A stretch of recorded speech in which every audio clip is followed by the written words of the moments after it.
Hello everyone, this is Michael from ePapery.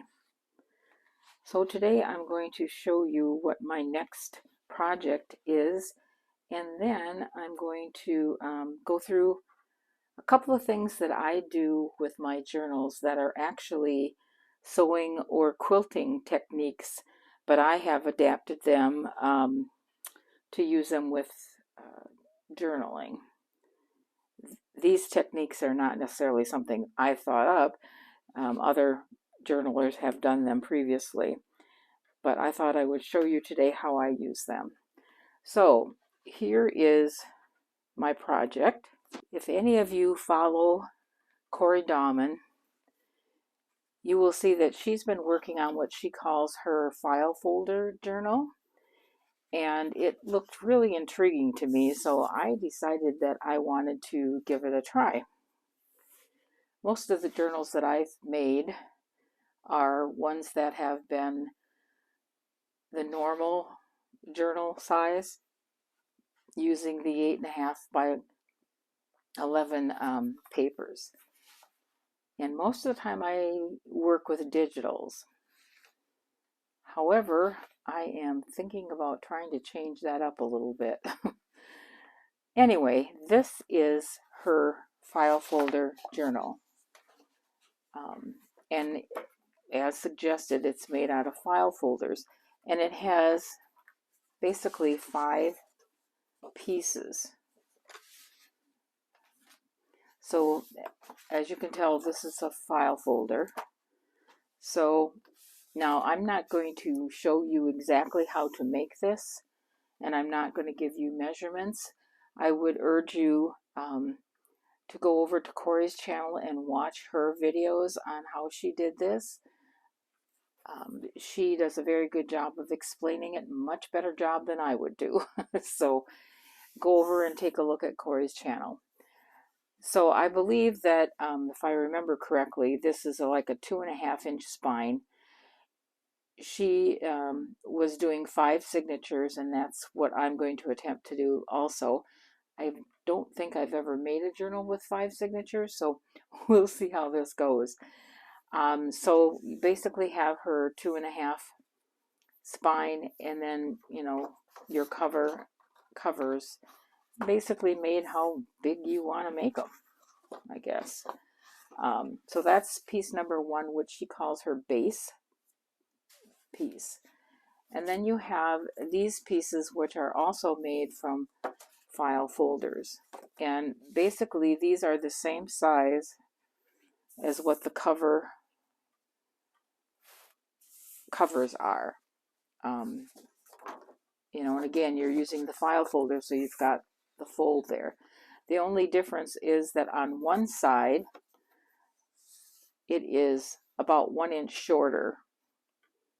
And then how that works is this piece wraps around your base piece, and then this butts up against your spine, and then over to this side you have this area, which can be used as a pocket. And you do that with this other side also. So there we go. Butts up against the spine, goes like this, and then you do have a pocket. So that then your next piece is the inside spine. Now this is like a hidden spine. So you are actually going to sew your signatures to this piece and then put it in. Now she made this piece just a tiny bit smaller in the spine area than the 2.5. You know, like she said, less than 1/8 of an inch. And the reason she did that is so that when you close the journal, it doesn't, you know, bulk up or bend. So these flat pieces are going to go in the middle here on each side after you've gotten your signature sewed in. And because she's made it a little smaller, it fits much better here. It doesn't bulk up as much. So that is the fourth piece. The fifth piece is the outside spine, and that, it's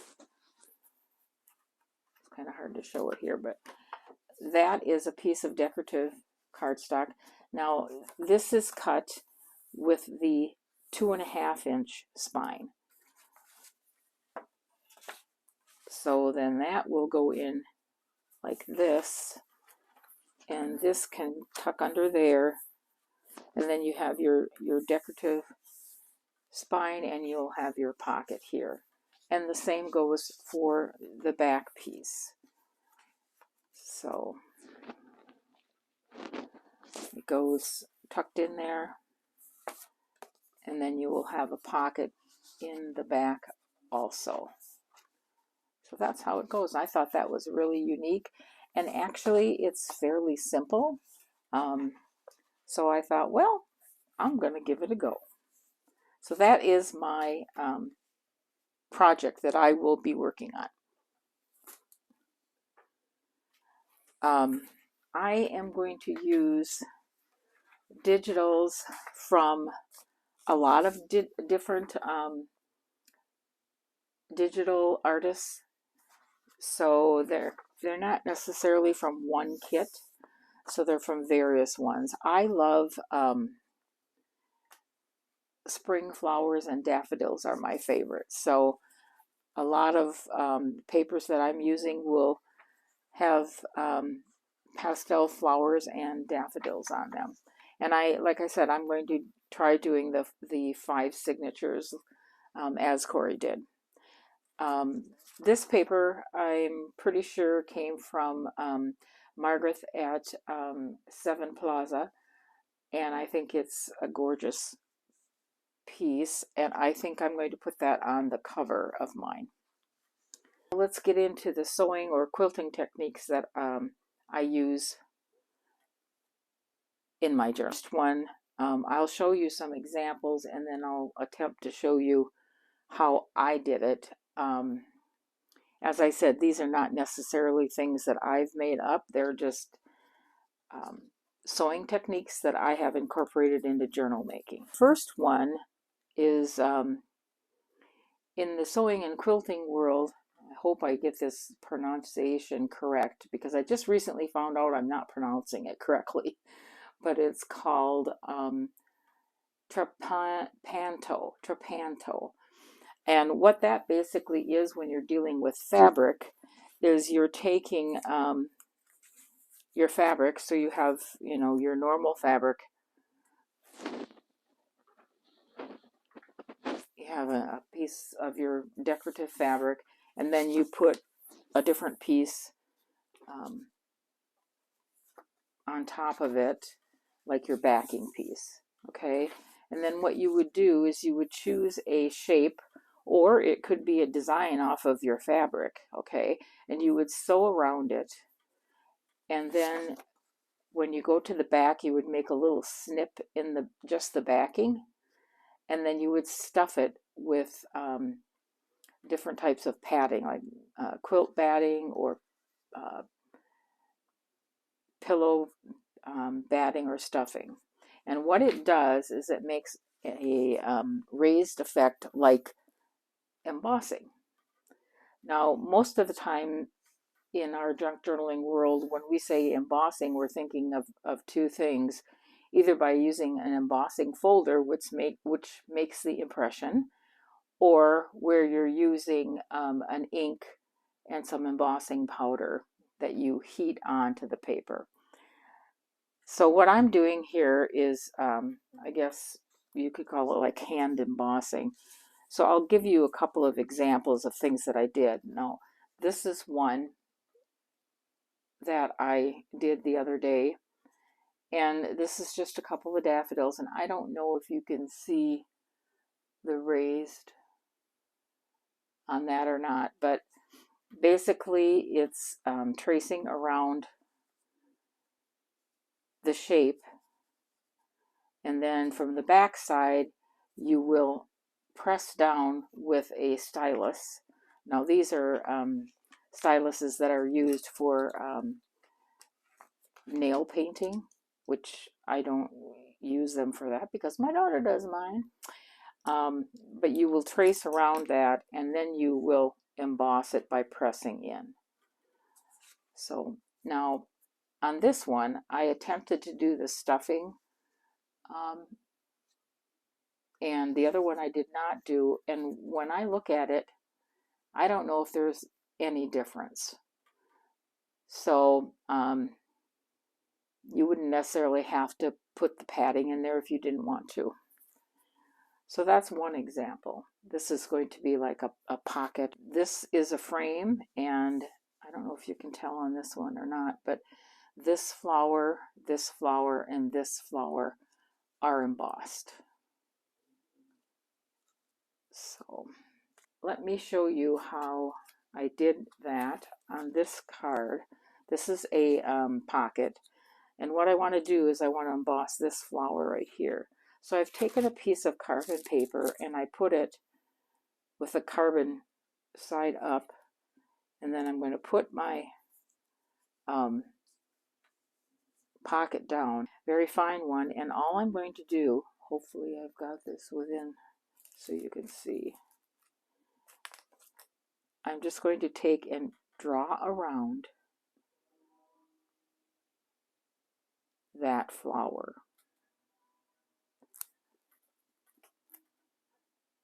Now I'm drawing around each petal.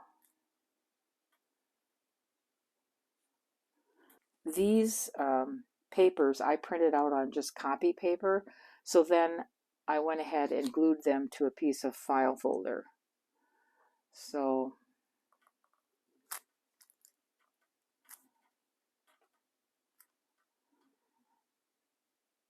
there you go. And hopefully when you turn it over, you will have a picture of what you just drew around.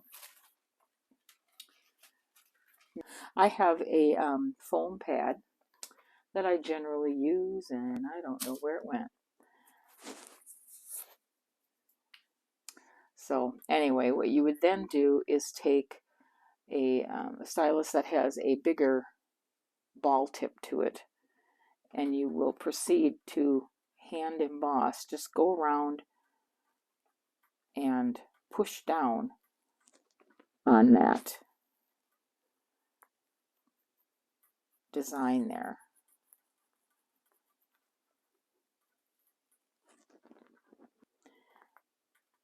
You know, you have to be a little careful, but you also have to press pretty hard in order to get that to emboss. This is a piece of rubber that comes with my die cutting machine. So, you know, you're just basically going around there, and you can go around, you know, as many times as you want in order to get that to emboss. Okay. And then once you've got one done, you just move on to the next one and do the exact same thing. Now you can, I have a tendency to just go straight lines with it, at least the first time over, and then after that I will basically use circular motions. My table is shaking, sorry. This table is not the best.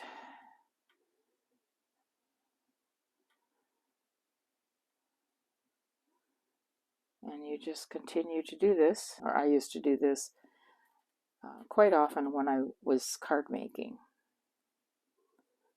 So it's a little bit more time consuming, but it's, you know, it's fun, and yet does make a little bit of difference to your design. I'm not sure you're really going to be able to see it too much at this point, but you know, it's standing out a little bit. You know, sometimes it's going to take you a while to get this to the point, especially this particular file folder is pretty heavy. It's actually a one of those divider things that they have that usually has the letters or the numbers or something on a tab. So this one is a little bit heavier. It probably wouldn't take you as long if you were doing with just a regular normal piece of cardstock or a regular file folder. I think it would be easier to do. And I do think that with having the pad would be better than this. And then once I'm done doing that embossing, I go back over the lines of the outside just to accentuate those a little bit.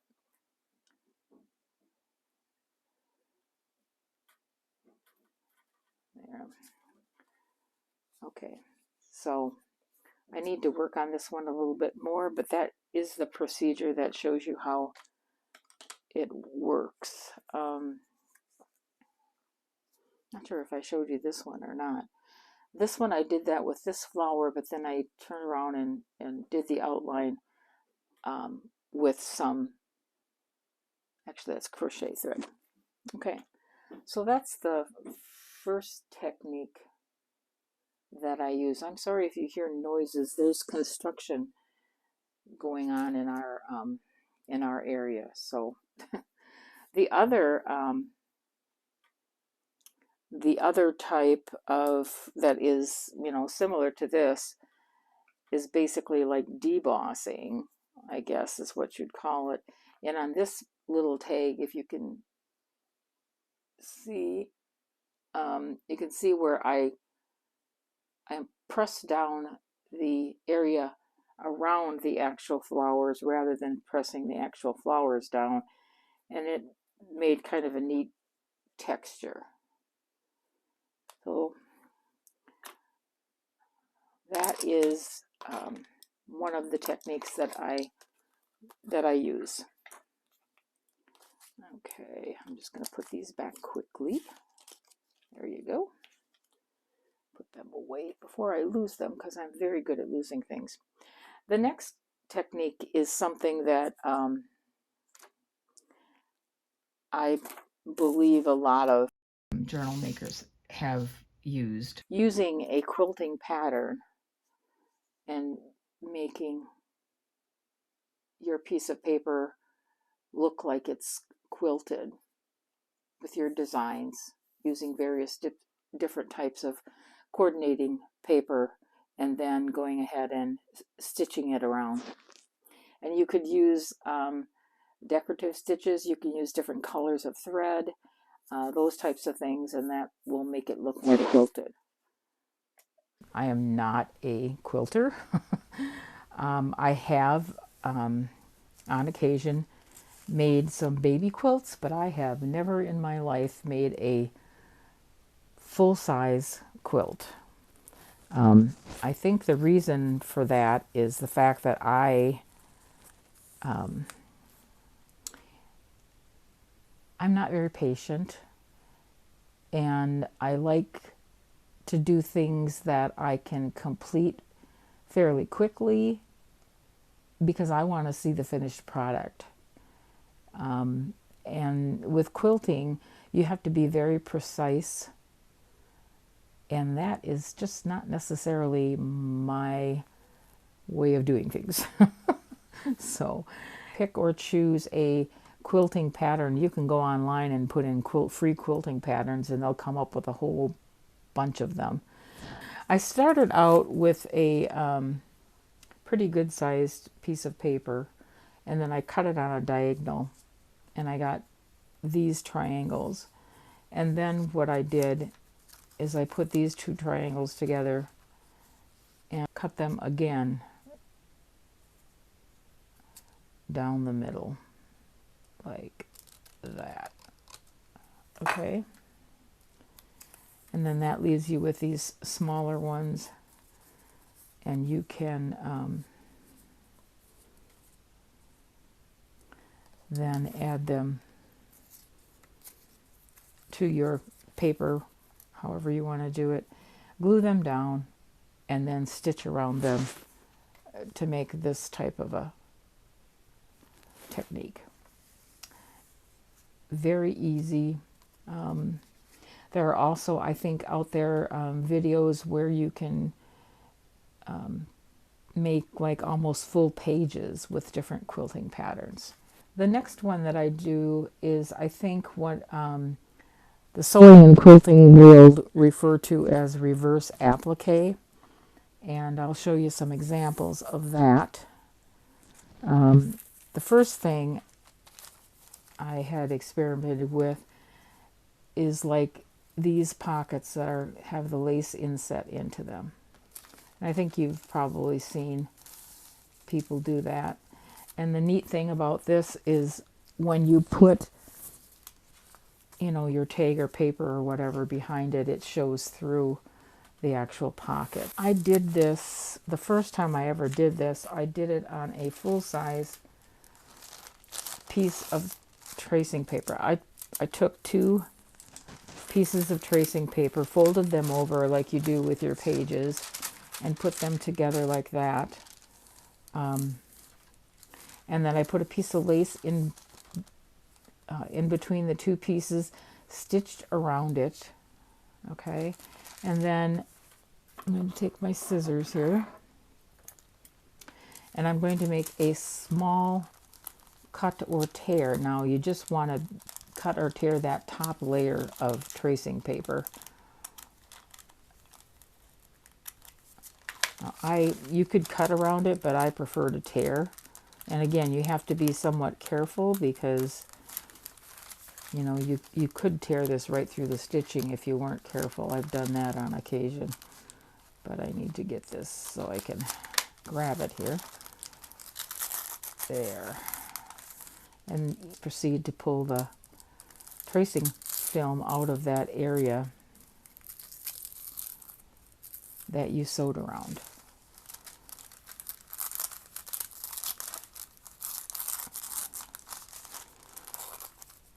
Okay. I think I sewed this one kind of crooked, so my sewing skills today are not that great. So there you go. Okay, so you've torn your space out. Then you go on the back side. Now you don't have to do this, but on the back side you can do the exact same thing. If you can get in there and not cut your lace. There we go.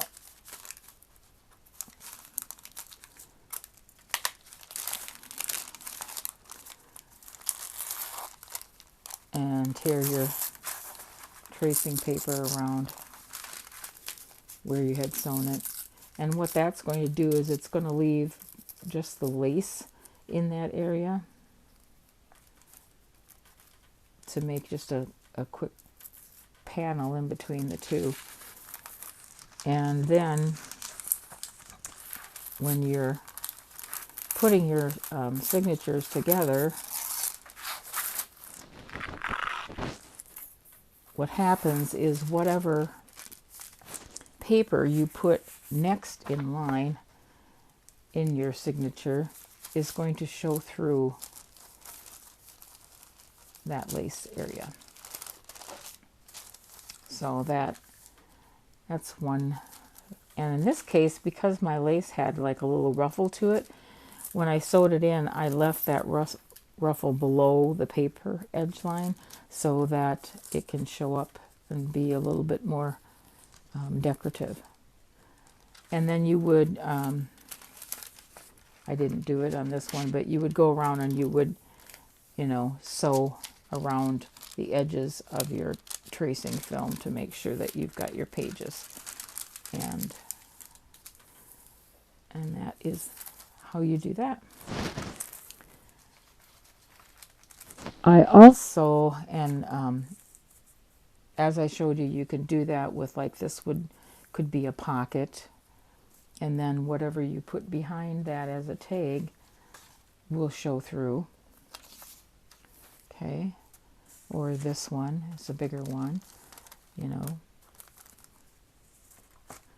Also, with the same type of technique, you can do another type. This is like a reverse applique also.